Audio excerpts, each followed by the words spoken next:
Само секунда. Аз сега тук на местото съм приятелче да ти направя едно видео само сега, ще го пратя.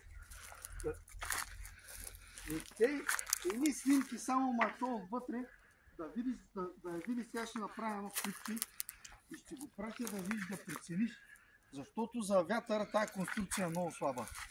Аз сега тук едно приятелче, то долу горе разбира, го докарах.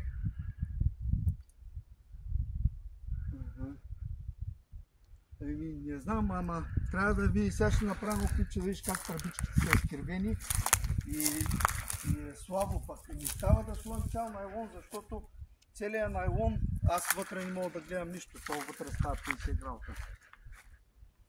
И варианта е да се подсили конструкцията.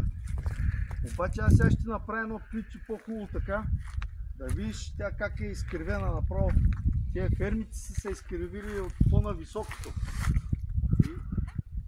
И ще го пратя и се чуем как е сега.